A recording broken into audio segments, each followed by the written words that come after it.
I actually thought I was done with these radios, which I am. However, I forgot to do one thing. Yeah, I forgot on the 2-meter 440 to check what they call the SWRs. Because if the SWRs are too high, it can damage the radio and cost a whole lot of money.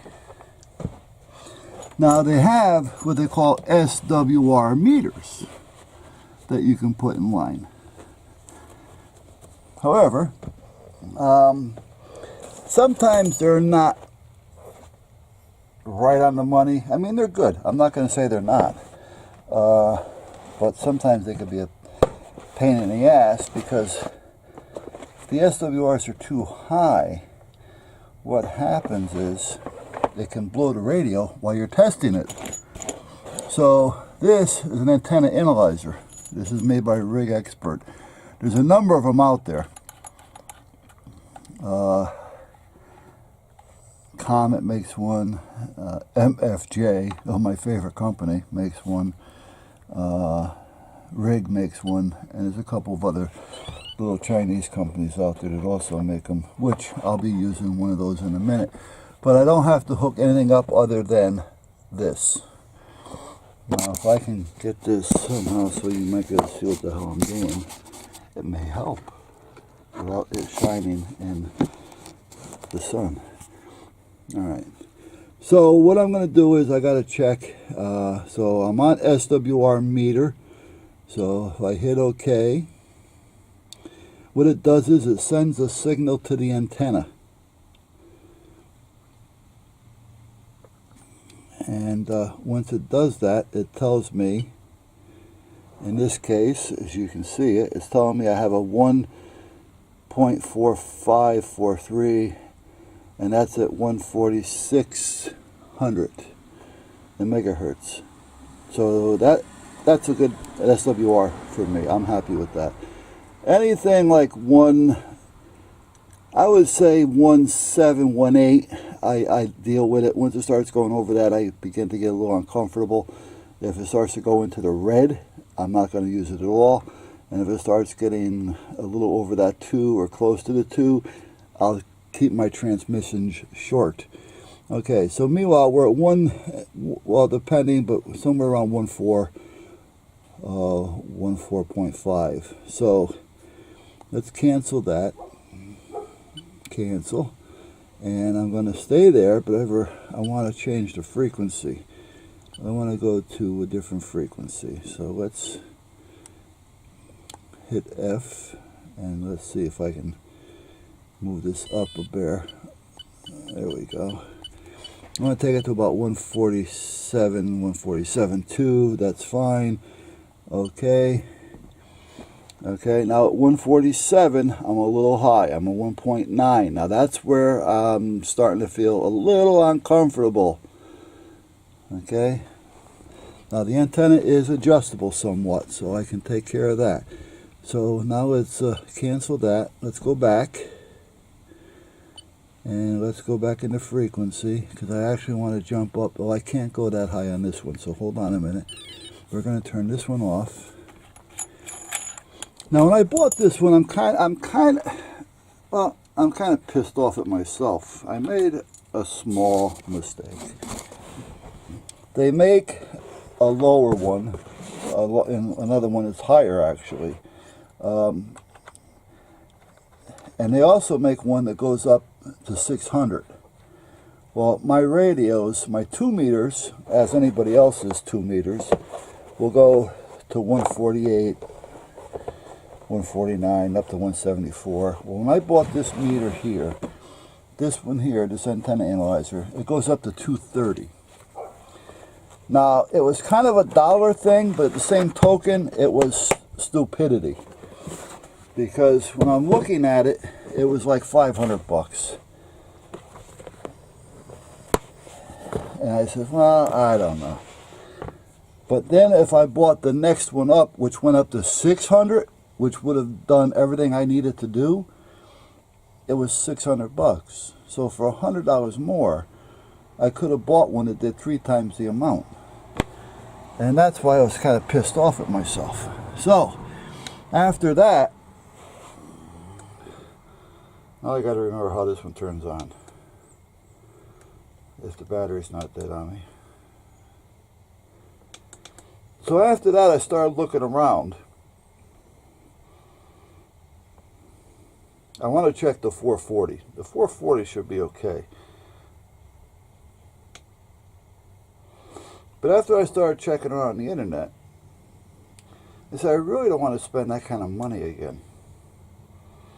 So I found a Chinese version. It's an AAI, Alpha Alpha India.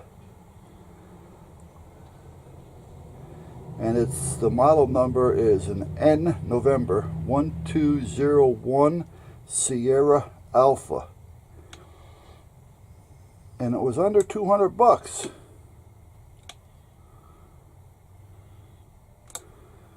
And it goes way the hell up there. It goes like up into 6 gigs. I mean, and it seems to be just as accurate as the other ones. Just as sometimes it would be a pain in the ass to turn on. And I built a case for it, and sometimes the case pushes the on button, and at that point when that happens, it discharges it. So I may be discharged here, so I'm going to hook this one back up to the rig for a minute, and then we'll go out there and, well, you know what, before I do that, hold on, let's go out here for a minute.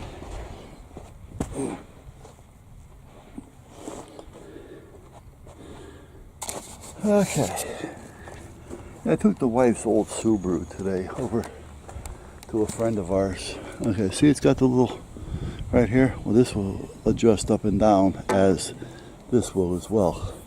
So I just gotta get the Allen key so I can adjust that. And that'll bring that 1.9 that I'm not comfortable with down to a comfortable level. And while I'm doing that, I'm gonna get the cable and charge that one up. All right, listen, let me get an Allen key and I'll be right back.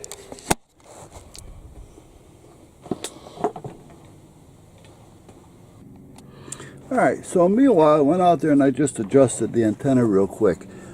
How I normally start it is I bottom out the antenna and then I lift it up between 1/8 and 1/4 of an inch and then lock it.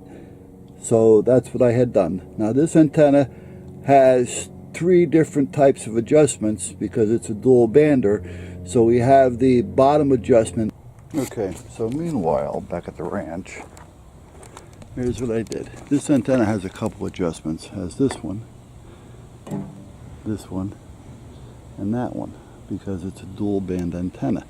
Now what I normally do to get started, in this case I had a 1 to 1.45 on one end of the band on the 2 meter side, and the high side of 2 meter I had a 1.9, which I don't like.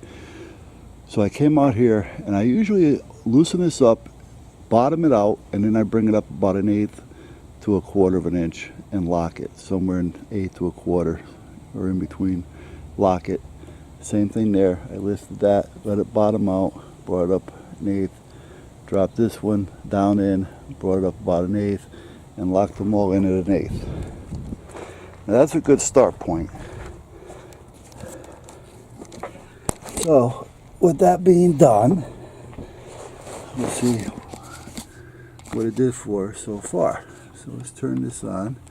Now I had a 1.45 on 146, which means the lower I went, the lower the SWR should have gone, and at 1.9 at 147, which means the higher I go, the higher the SWRs went.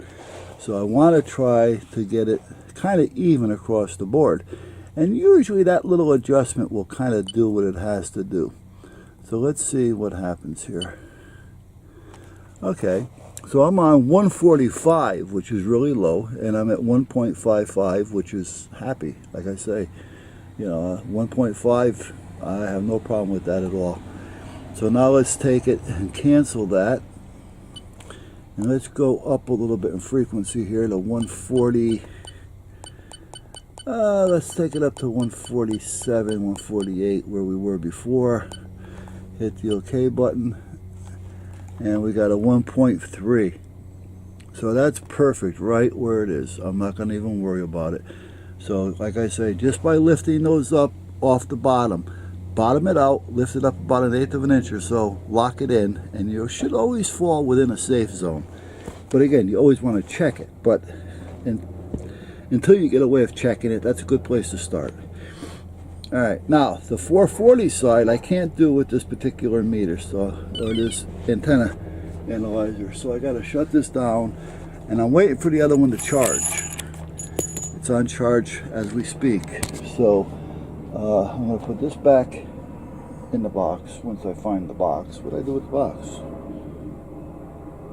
Boy, I'm in good shape today, aren't I? Oh, here it is. So, meanwhile, I'm putting this back in the box. This is so I can hook it up to the computer, so I can actually get my settings, lock them in, hook it up to the computer, and do everything on the computer as far as seeing what's going on and not what's going on, and take it from there. I don't really use that side of it, but it's nice to know that I can. So, alright, so meanwhile we'll lock this up because I'm not going to use this one anymore.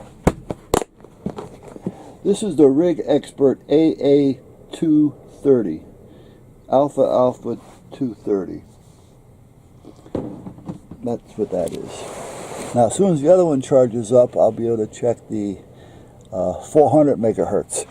Now, with the 400 megahertz, I don't have to adjust all those. I probably haven't got to adjust any of them, but I would adjust just the 400 side, because the 2 meter side is doing fine, which was the 146 to 148, which we just checked. But I went higher and lower because there's a couple of radios that I use for the AUXnet, and when I do that, I am on different frequencies, so I want to make sure that it's all going to fit. Alright, so while that's charging, I got to go get a do I have, yes, I have a screwdriver here. Oh, I got everything right here I need, so I don't have to go get anything other than what? I need a little bit bigger. Oh, I got a large drill bit too. So I got everything I need right here. Alright, so while that's charging, I'm going to put you guys on hold and I'll catch you in a few.